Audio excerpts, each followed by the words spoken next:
नमस्कार और the deep dive में आपका स्वागत है। जब हम गुलाब शब्द सुनते हैं तो दिमाग में तस्वीरों का एक पूरा एल्बम खुल जाता है ना। हाँ बिल्कुल, प्यार, रोमांस, वैलेंटाइंस डे।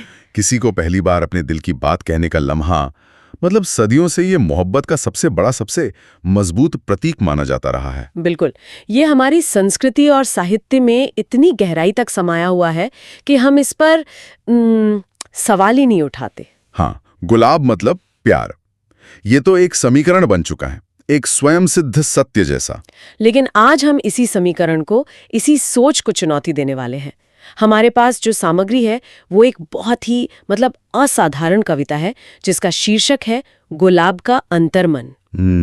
और आज की हमारी चर्चा का मकसद गुलाब को सिर्फ एक प्रतीक या एक खूबसूरत वस्तु की तरह नहीं, बल्कि एक आवाज, एक किरदार के रूप में समझना है। हाँ, हम ये जानने की कोशिश करेंगे कि अगर गुलाब खुद बोल पाता तो वो अपने बारे में, अपने इस इस्तेमाल के बारे में क्या कहता। चलिए इस अनोखे नजरिए की गहराई में उतरते हैं। और ये समझना बहुत जरूरी है कि आज की हमारी बातचीत सिर्फ एक फूल के बारे में नहीं है।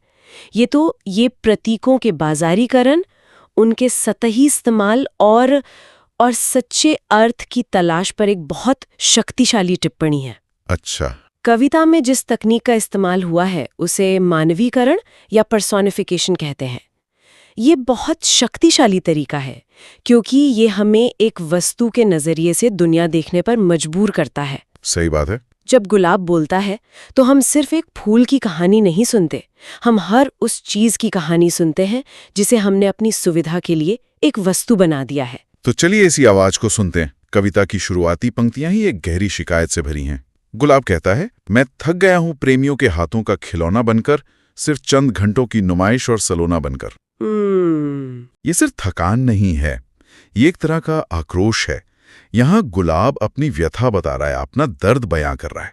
हाँ, उसे ऐसा महसूस हो रहा है जैसे उसका अपना कोई वजूद ही नहीं है, जैसे उसका इस्तेमाल सिर्फ इंसानी जज्बातों को बयां करने के एक माध्यम, एक टूल के तौर पर किया जा रहा है। एक टूल, हाँ। कविता में एक बहुत ही मार्मिक पंक्ति है, हर कोई मुझे तोड़ लेता है अपनी बात कहने के लिए, जैसे मैं ही बचा हूं बस उनके जज्बात सहने के लिए। वाह, ये तो बहुत गहरी पीड़ा है ना? मतलब वो कह रहा है कि मुझे मेरी डाल से, मेरी जिंदगी से सिर्फ इसलिए अलग कर दिया जाता है क्योंकि किसी को अपने दिल की बात कहनी है। हाँ। मेरे अस्तित्व का मकसद किसी और की कहानी का एक छोटा सा हिस्सा बनना रह गया है। ये एक तरफा रिश्ते की तरह है जहां एक पक्ष सिर्फ लेता है और दूसरे को सिर्फ देना पड़ता है, अपनी जान दे के भी। बिल्कुल। लेकिन कविता सिर्फ एक सामान्य शिकायत पर नहीं रुकती। ये उन खास तरीकों को गिनाती है जिनसे गुलाब को इस्तेमाल किया जाता है। जैसे एक पंक्ति है कि कोई उसे किताब के पन्नों में दबाकर सुखा देता है। और ये दिलचस्प है क्योंकि ये काम तो अक्सर बड़े प्यार से यादों को सहेजने के लिए किया जाता है। ये तो एक रोमांटिक जेस्चर माना जाता है। एक मिनट, लेकिन यहीं पर एक सवाल उठता है। जो लोग गुलाब को किताब में सहेजते हैं, उनका इरादा तो उसे कुचलना या फेंकना नहीं होता। नहीं, बिल्कुल नहीं। वे तो उस पल को, उस भावना को अमर बनाना चाहते हैं।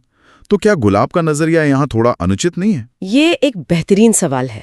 अगर हम इरादे के नजरिए से देखें तो ये बिल्कुल सही लगता है, लेकिन कविता हमें इरादे से आगे जाकर परिणाम को देखने के लिए कह रही है। अच्छा। गुलाब के लिए इरादा चाहे कितना भी नेक हो, अंत तो कैद और मौत ही है। दो पन्नों के बीच उसकी जिंदगी का दम घुट जाता है, से एक मुरझाया हुआ बेजान अवशेष बन जाता है। तो कविता का नजरिया हमें ये सोचने पर मजबूर करता है कि क्या हमारा प्यार किसी और के जीवन की कीमत पर होना चाहिए। ये तो बात को बिल्कुल दूसरे स्तर पर ले जाता है। और फिर इसके ठीक उलट एक और छवि है, जब कोई गुस्से या बेवफाई में उसे पैरों तले कुचल देता है। हाँ, एक ही फूल एक पल में प्यार का शिकार और दूसरे ही पल नफरत का शिकार। बिल्कुल। और ये दिखाता है कि गुलाब का अपना कोई मूल्य नहीं रह गया है, उसका मूल्य सिर्फ इंसानी भावनाओं से जुड़ा है। जब भावना सकारात्मक है तो उसे सिर पर बिठाया जाता है, और जब नकारात्मक है तो उसे पैरों तले रौंद दिया जाता है। वो सिर्फ एक माध्यम है और इसी से जुड़ा है उसका बाजारीकरण। कविता कहती है, वैलेंटाइन के नाम पर उसका बाजार लगता है, उसकी खुशबू का सौदा होता है। एक कमोडिटी बन गया है। हाँ, एक प्राकृतिक सुंदरता को एक वस्तु, एक कमोडिटी बना देने की ये पूरी प्रक्रिया है। और ये बात तब और भी गहरी और चुभने वाली हो जाती है जब गुलाब कहता है कि वो दो लोगों के मिलन का बहाना बनकर आखिर में कूड़ेदान का एक पुराना फसाना नहीं बनना चाहता। उफ, ये इंसानी रिश्तों में उसके क्षणिक और इस्तेमाल करके फेंक दिए जाने वाले किरदार पर एक बहुत तीखा कटाक्ष है। ये सिर्फ यूज एंड थ्रो कल्चर नहीं है, ये फील एंड थ्रो कल्चर है। फील एंड थ्रो, अच्छा। कविता ये कह रही है कि हम भावनाओं का भी उपयोग करते हैं। गुलाब उस उपयोग का माध्यम बनता है और फिर कूड़े में चला जाता है। वाह। ठीक उस पल की भावना की तरह जिसे हम महसूस करके भूल जाना चाहते हैं। ये प्रतीकों का अवमूल्यन है, डिवैल्यूएशन। वो उस लम्हे का हीरो होता है, लेकिन जैसे ही वो लम्हा गुजरता है उसकी कोई कीमत नहीं रह जाती। वो एक यादगार पल से कूड़े के ढेर तक का सफर कुछ ही घंटों में तय कर लेता है। बस कुछ ही घंटों में। तो ये पीड़ा सिर्फ तोड़े जाने की नहीं है, बल्कि भुला दिए जाने की भी है, अर्थहीन बना दिए जाने की है। लेकिन सबसे दिलचस्प बात यह है कि वो इस पीड़ा में डूबा नहीं रहता। नहीं, वो सिर्फ ये नहीं बताता कि उसे क्या नहीं बनना, बल्कि ये भी बताता है कि वो असल में क्या बनना चाहता है, और उसकी इच्छा हमें हैरान कर देती है। हाँ, और यहीं से कविता का रुख पूरी तरह बदल जाता है। शिकायत की जगह अब आकांक्षा ले लेती है। वो उन सभी किरदारों को नकारता है जो हमने उसे दिए हैं, किसी के बालों का गजरा, किसी की किताब का कैदी, या सड़क पर बिखरी बेवफाई का सबूत। वो एक बिल्कुल अलग सम्मान की मांग करता है। ईमानदारी से कहूं तो मैंने कभी इस नजरिए से सोचा ही नहीं था। कविता कहती है, मैं चढ़ना चाहता हूं उस वीर की सूनी मजार पर जिसने अपना यौवन वार दिया सरहद की दीवार पर। ये छवि वैलेंटाइंस डे के गुलाब से कितनी अलग और कितनी ज्यादा शक्तिशाली है, ये तो पूरी धारणा को ही पलट देता है। दान स्थायी है, इतिहास का हिस्सा है। हाँ, जबकि वैलेंटाइंस का रोमांस अक्सर क्षणिक होता है। गुलाब स्थायी सम्मान चाहता है, अस्थायी जुनून नहीं। एक शहीद की मजार पर चढ़ना, ये तो प्रेम के सबसे ऊंचे दर्जे यानी निस्वार्थ बलिदान का प्रतीक बनना चाहता है। और कविता में एक और उदाहरण है, मैं गवाह बनना चाहता हूं उस माँ के निस्वार्थ दुलार का जो बिना किसी मतलब के हो, उस पवित्र प्यार का। यहां भी प्रेम का अर्थ ही बदल जाता है। ये लेन देन वाला प्यार नहीं है, ये निस्वार्थ सेवा और त्याग का प्रतीक बनना चाहता है। बिल्कुल। तो गुलाब असल में दो तरह के प्रेम को चुन रहा है, एक देश के लिए सर्वोच्च बलिदान और दूसरा माँ का निस्वार्थ स्नेह। और दोनों में एक बात समान है, ये दोनों प्रेम स्वार्थ से परे हैं। इनमें कुछ पाने की इच्छा नहीं, सिर्फ देने का भाव है। जबकि रोमांटिक प्रेम में अक्सर एक अपेक्षा जुड़ी होती है। सही बात है। और शहीद की मजार वाले हिस्से में एक बहुत ही गहरी बात छुपी है। कविता आगे कहती है, वहां मुझे कोई तोड़ने की जल्दी में नहीं होगा, वहां मेरी सुगंध का सौदा किसी मंडी में नहीं होगा। हाँ, ये मंडी और मजार के बीच का फर्क बहुत कुछ कहता है। ये बाजार और मजार के बीच का अंतर ही कविता का सार है। एक जगह यानी बाजार या मंडी में उसका मूल्य पैसों में आंका जाता है, वो एक वस्तु है जिसे खरीदा और बेचा जाता है। हाँ, और उसका मकसद किसी की इच्छा पूरी करना है। दूसरी जगह यानी मजार पर उसे श्रद्धा और सच्चा सम्मान मिलता है।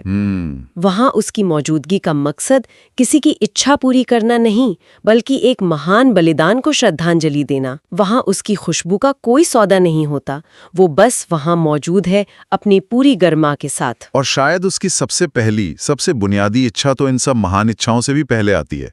वो कहता है, मैं चाहता हूं उस दाल पर रहना जहां धूप हो सुनहरी। बिल्कुल। ये अपनी जड़ों से जुड़े रहने, अपनी प्राकृतिक अवस्था में रहने की एक गहरी तड़प है। इससे पहले कि वो किसी का प्रतीक बने, वो बस जीना चाहता है। यही तो मूल बात है।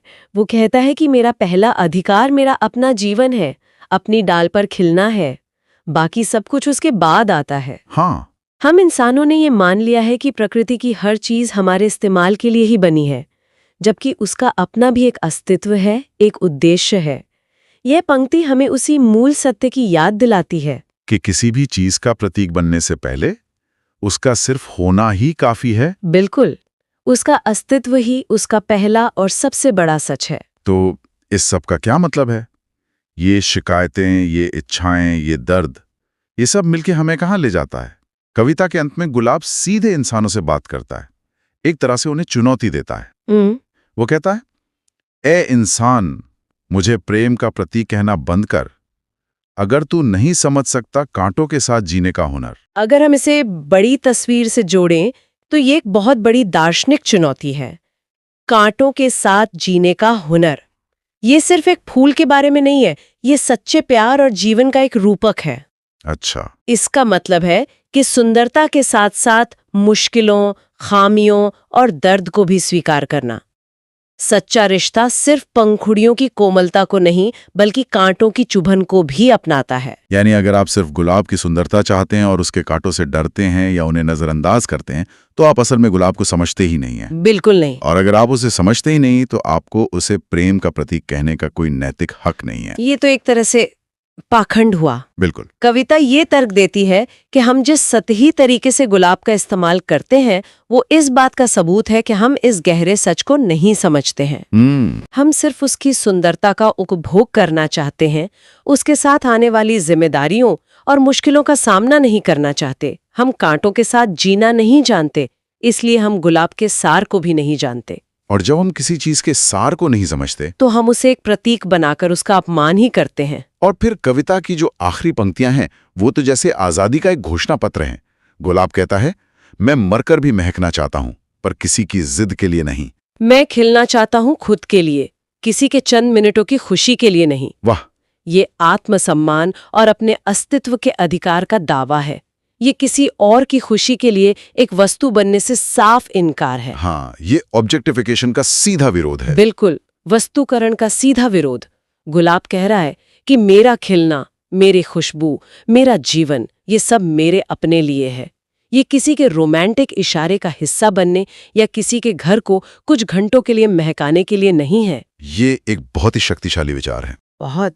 वो कह रहा है, मैं एक क्रिया हूं, एक वस्तु नहीं। मैं खिलता हूं, ये मेरा काम है, ये मेरा स्वभाव है। मैं किसी की सजावट की चीज नहीं हूं। तो आज की चर्चा को अगर हम समेटें तो हमने गुलाब की उस छवि से शुरुआत की थी जो प्यार और रोमांस का प्रतीक है। और हम एक ऐसे मुकाम पर पहुंचे जहां गुलाब खुद एक किरदार बनकर हमारे सामने आता है। एक ऐसा किरदार जो स्वायत्तता, उद्देश्य और गहरे सम्मान की मांग कर रहा है। हाँ, वो एक खिलौना नहीं बल्कि एक गवाह बनना चाहता है, निस्वार्थ प्रेम और बलिदान का। बिल्कुल। ये कविता गुलाब का उपयोग करके हमसे ये सवाल करती है कि हम चीजों को जो अर्थ देते हैं, क्या हम वाकई उस अर्थ का सम्मान करते हैं या सिर्फ अपनी सुविधा के लिए उसका शोषण करते हैं? हाँ, ये एक बहुत बड़ा सवाल है। हम प्रेम का प्रतीक तो बना लेते हैं, लेकिन क्या हम उस प्रेम की गहराई को, उसकी चुनौतियों को, उसके कांटों को समझते हैं? ये सवाल सिर्फ गुलाब पर नहीं बल्कि हमारे हर प्रतीक और हर रिश्ते पर लागू होता है। ये कविता गुलाब को एक आवाज देती है और यहाँ एक सोचने वाली बात यह है कि अगर अन्य वस्तुएं जिन्हें हम प्रतीकों के रूप में उपयोग करते हैं, जैसे अनंत काल के लिए हीरा या शांति के लिए कबूतर, अगर वे भी बोल सकती तो वे हमारे द्वारा उनके उपयोग के तरीके के बारे में क्या कहती? सही बात है। क्या वे भी खुद को गलत समझे जाने की शिकायत करती? क्या हीरा खूनी खदानों की कहानी सुनाता या कबूतर हमें बताता कि शांति सिर्फ एक शब्द नहीं बल्कि एक मुश्किल साधना है? बिल्कुल। ये एक ऐसा सवाल है जो हमें अपने आसपास की दुनिया को एक नई नज़र से देखने पर मजबूर करता है।